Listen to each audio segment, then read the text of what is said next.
Welcome to Libeth. Tonight, we move beneath the surface of these diaries. Because these texts are never only describing events. Beneath the ceremonies, romances, journeys, and reflections lies another layer entirely. A deeper argument about loneliness, desire, impermanence, memory, fiction, and the fragile construction of identity itself. The literal narrative tells us what happened. The figurative level reveals what these women believed human experience actually meant. Tonight, we explore the hidden architecture beneath the words. Every literary text operates on at least two levels simultaneously. There is what the text says, the events, the descriptions, the stated reflections, and there is what the text means, which is something more distributed, more embedded in structure and omission, and the particular quality of attention brought to bear on the material. In most texts, these two levels are reasonably close together. In these three diaries, they are not. The gap between the literal and the figurative is, in each case, the most important thing in the text. Understanding it is understanding what each woman was actually trying to do. The surface of Murasaki Shikibu's diary is a court record. It documents the ceremonies of Empress Shoshi's court with a level of detail that is, by any historical standard, extraordinary. The account of the ceremonies surrounding the Empress's pregnancy and the birth of her son, the arrangement of the women attendants, the configuration of the screens, the layering of robes whose color combinations communicated specific meanings to anyone with the cultural literacy to read them, the precise sequence of ritual poetry exchanges, reads, in some passages, almost like an ethnographic account. You can reconstruct the texture of a great Heian court ceremony from Murasaki's descriptions in ways that the official records of the period cannot provide, because the official records were written in the formal mode, which excluded the human detail that Murasaki captured. But the detail is not simply documentary. It is not the neutral accumulation of an archivist. It is the description of someone who is watching these ceremonies from a specific psychological position, the position of the person who is simultaneously inside the event and not inside it, who can see every element of the performance with perfect clarity because she is not fully captured by it. The detail is, in the sense, diagnostic. When you describe something with extreme precision, you are implying that the thing is legible to you as an object, that you can see it whole from outside, rather than being absorbed by it from within. Murasaki's ceremonial descriptions have the quality of someone looking at something she cannot participate in, and rendering it with the care of someone who has nothing else to do while the participation is unavailable. The figurative meaning of those descriptions is alienation. Not as a stated theme, not as something the text argues for explicitly, but as what the descriptions perform. The more exactly she records the ceremony, the more precisely she locates the space where she should have been, should have felt something, should have been present in the way the event required, and wasn't. The accumulation of ceremonial detail is the accumulation of evidence for an absence. She was there, she can describe it all, and she felt nothing. The description and the absence of feeling are the same passage, written in two registers simultaneously. The figurative meaning of the self-deprecation works along the same lines, but in the opposite direction. Where the ceremonial descriptions are too precise for neutral observation, the self-deprecating passages are too consistent for straightforward honesty. She calls herself inferior, withdrawn, hopelessly unsuited for court life. And she does so in a diary that is clearly the work of someone whose intelligence and perception are extraordinary.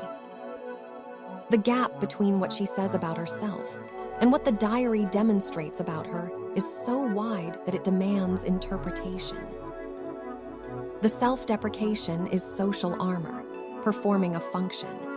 If you insist loudly enough on your own smallness, you preempt the more dangerous accusation, which is that you are seeing too clearly and thinking about what you see in ways that are not comfortable for the people being observed.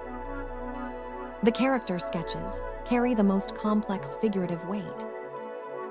They are literary portraits, precisely observed, carefully rendered, making genuine assessments of the people they describe. They are also, inevitably, conducted by the novelist who wrote Genji, the text that is conspicuously absent from the diary.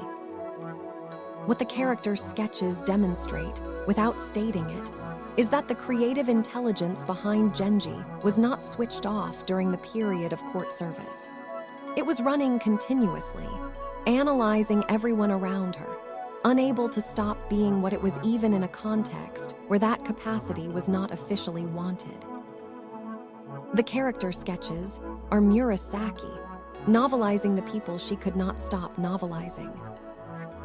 They are also, each one, a mirror. Each portrait places her in relation to a different kind of woman, a different way of navigating the same world, and the accumulation of portraits is also, cumulatively, a self-portrait. The famous sketch of Izumi Shikibu is the most compressed version of this. In a few sentences, Murasaki defines Izumi by the contrast she represents: a woman of extraordinary poetic gifts, and a woman who has not made the choice of withdrawal and management that Murasaki has made. The sketch is not simply a description of Izumi. It is Murasaki noting the existence of a different option, and noting it with the particular quality of attention you give to something you understand intimately and have chosen not to do. There is recognition in it. There may be something close to envy in it. There is certainly the precision of someone who has thought carefully about the choice Izumi represents, because it was also available to her, and she is aware of that. The figurative argument of Izumi Shikibu's diary is the most direct and also the most radical of the three. That desire is a legitimate subject for literature, and that the inner life is the real life. These propositions seem obvious when stated in those terms, but in the context of Heian literary culture for women, they were not obvious at all. The waka tradition, the great poetry tradition that was the primary literary form available to women, allowed the expression of romantic longing, but within conventions that managed the intensity and placed it within a framework of aesthetic distance. You wrote about longing at the correct remove. You observed the forms. You demonstrated your cultivation by the elegance with which you handled the emotion. The emotion was the raw material that the form refined. What Izumi does is different. She presents the emotion not as raw material to be refined, but as the substance itself, the thing that matters before and beyond the refinement. The figurative argument is embedded in the structural choice to organize the entire diary around the relationship, to strip away the political context, the social world, the external dimensions of her situation, and leave only the emotional interior of the affair. By choosing what to exclude, Izumi is making an argument about what counts. The political dimensions of her relationship with Atsumichi were real and consequential. The court's judgment of her was real and consequential. The economic vulnerability of her position was real and consequential. All of this disappears from the diary. What remains is the feeling. The implicit claim, this is what actually matters. This is what is real. Everything else is context. The figurative layer of the individual poems reinforces this at the level of the sentence. Each poem Izumi sends is not simply a communication within the relationship.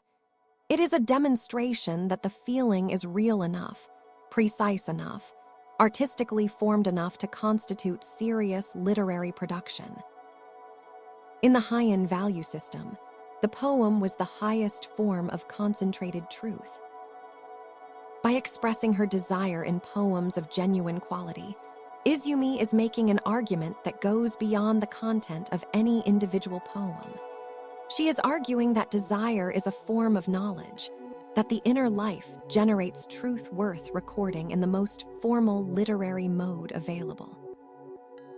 Every poem she sent was a small argument for the legitimacy of the interior world. The thing Izumi's diary refuses to answer is a question that underlies the entire text. Is what she feels for Atsumichi love, grief displaced, or something for which those categories are not the right ones? She began in grief.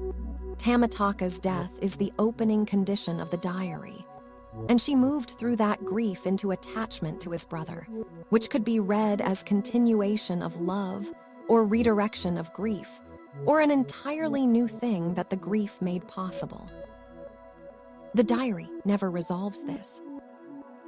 It holds the ambiguity throughout, allowing the feeling to be all three things simultaneously, without requiring a decision about which one it primarily is.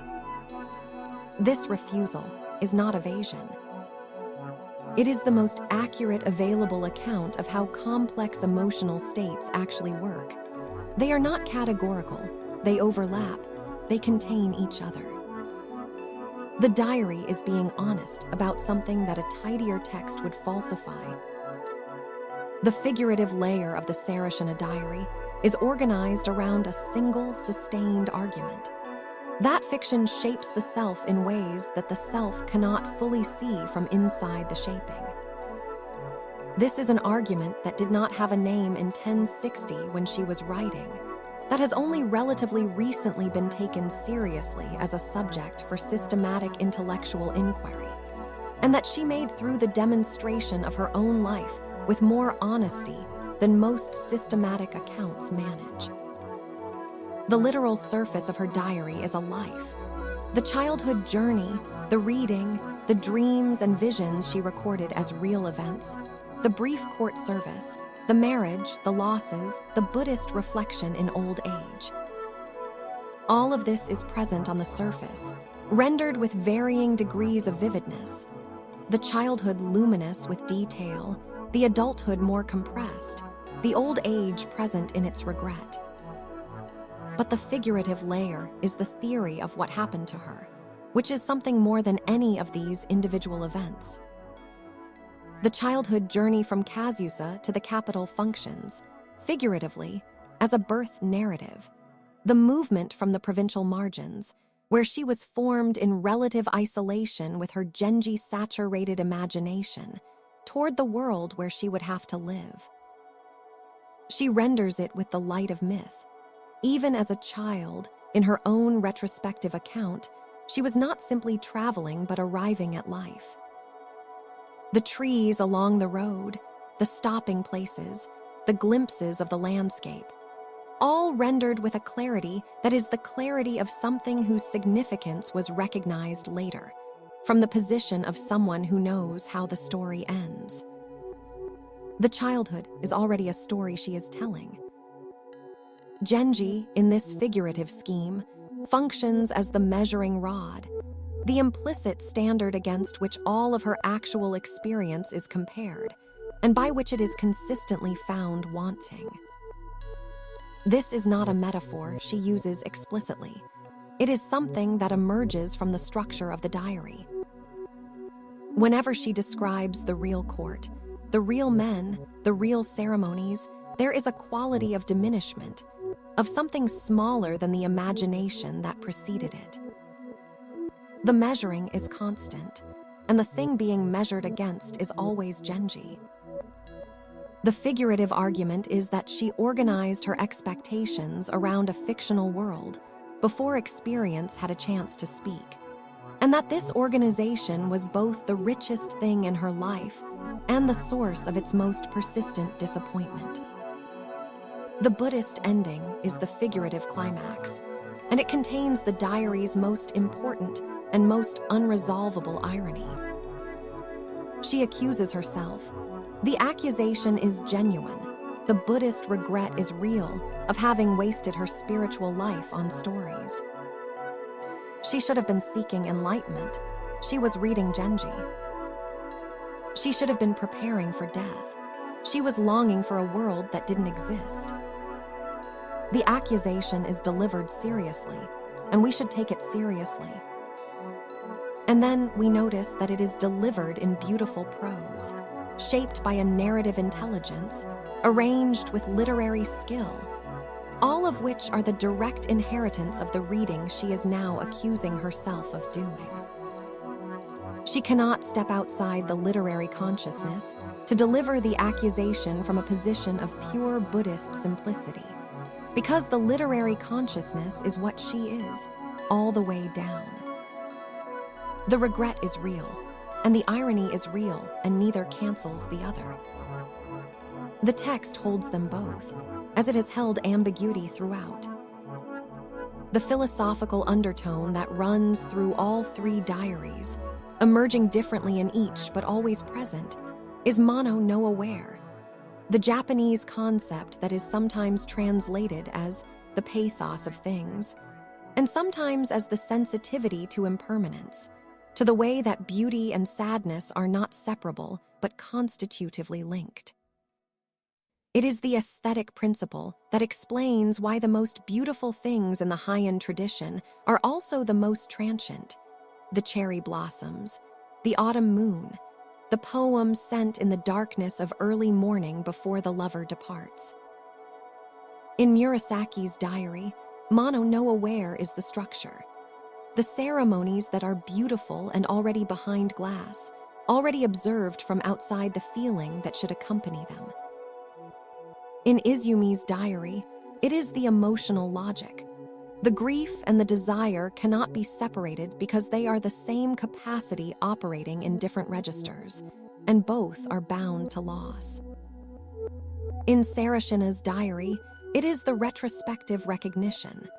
The beauty of the longing she describes, the beauty of the world she imagined, are inseparable from the fact that neither could be sustained. The longing outlasted its object. The imagined world was never real. What all three diaries are doing, at the figurative level, is insisting that the inner life is real, that what a woman felt, thought, observed, and understood constituted genuine experience worth literary record, regardless of what the social world around her was prepared to recognize. This insistence took different forms. Murasaki's encoded in ceremony descriptions and too precise character sketches, Izumi's stated directly through the choice of desire as her subject, Sarashina's made through the demonstration of a whole life shaped by inner experience. But the insistence itself is constant.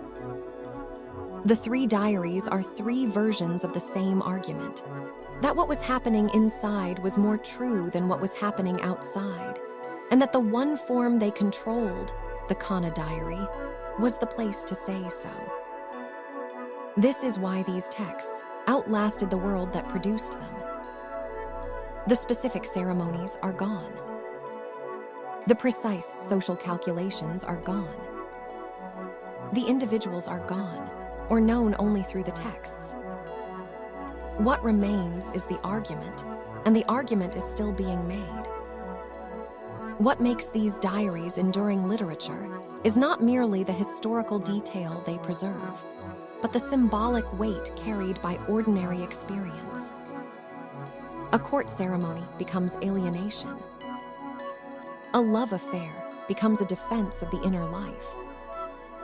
A childhood obsession with fiction becomes an entire philosophy of disappointment and longing. The more closely these women described their own lives, the more universal those lives became.